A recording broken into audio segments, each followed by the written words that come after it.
Okie late as usual, I finally watched No Way Home, which was a bit odd because this was my first Tom Holland Spider-Man movie. I'm honestly more of a DC fanboy, but you just can't say no to Peter Parker.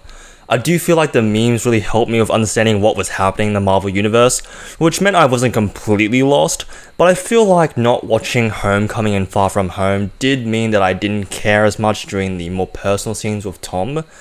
Doesn't matter too much, I'm here for the multiverse shit. I'm going to spoil past this movie, so step away if you do want to stay blind. No Way Home takes place after the events of the previous movie, where Mysterio revealed Spider-Man's secret identity while also placing the blame on him for the damages he caused, now dealing with the aftermath of being the most famous, or infamous, person in New York. With the bad publicity not just impacting Peter, but the people closest to him, we go to Doctor Strange to see if we can make all his problems magically go away. Unfortunately, due to some altercations, the spell accidentally brings in a few more problems that will need to be solved by our friendly neighborhood Spider-Man. I love this movie, especially before the action happens, is very stock standard Marvel. A lot of the comedy still has that scripted feel to it. I still laugh, but you can always sense that it's really unnatural during most scenes. It's not exactly a bad thing, but I rarely get immersed when I know the writing is basically screaming at me to laugh. The story itself, I was definitely more into the redemption side compared to Tom's character arc, probably because I was more familiar with the Raimi trilogy and The Amazing Spider-Man. It was pretty cool to see everyone reprise their roles, and some even getting the justice that they deserve. Every reveal was hype as fuck, and you can't help but get excited seeing them all come back, especially Tobey Maguire and Andrew Garfield. I actually secretly wish they wouldn't appear, just because I would have loved to see the shit show that would have happened online, but I, along with everyone else in the cinema, couldn't help but make noise when all the Spider-Mans came on screen. They got a lot of screen time as well. I think we all assumed they were going to get a short cameo and then swing off back to their respective New Yorks, but they were here for the entirety of the second half, which is great. We get some amazing action between Spider-Man and his Rogues Gallery, from Doc Ock and his bridge battle, to the group fight in the Statue of Liberty. I couldn't ask for a better time. The CGI though, it does feel kind of noticeable during a fair chunk of the movie, but that's just something small that bugged me. Tom himself, I only really saw him as a vessel that allowed all this cool shit to happen. I didn't really care that much about his more intimate moments, especially when it came to that one scene. They should not have been a get-up after that vehicular manslaughter.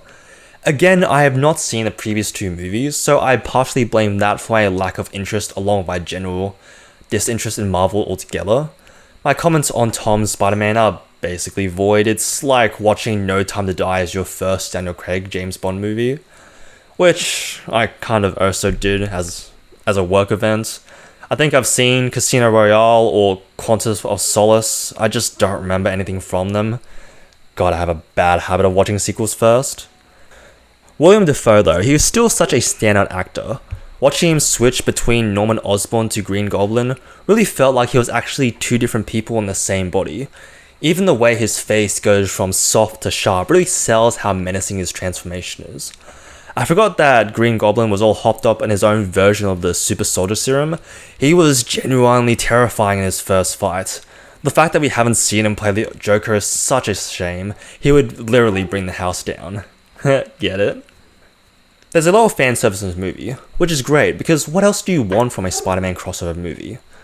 I did find that some of it was a bit overbearing at times, but they know what Spider-Man fans want, and I love the little scenes like Tobey calling Andrew amazing, and Electro briefly flashing his comic costume. My favourite scene was Osborn's scientist line. I laughed so hard. Also, the mid-credits scene. After watching Venom 2, I honestly got a little excited to know that Eddie Brock might appear in a better movie, but all he does is just make fun of the Avengers before being whisked back to his own universe. Well, not before leaving behind a little present, that is. It was a fine cameo, but I wish there was a bit more. I honestly had a great time with No Way Home. I wanted a Spider-Man crossover movie, and I got my Spider-Man crossover movie. Sure, I complained, but I also committed the most heinous of fucky-wuckies by not watching Homecoming and Far From Home first. From a purely entertainment perspective, I was freaking out along with everyone else. Thanks for watching. If you want me to review the first two Tom Holland movies and stop watching shit out of order, leave a comment below. If you enjoyed this video, leave a like, subscribe if you want more, and I hope you have a good rest of your day.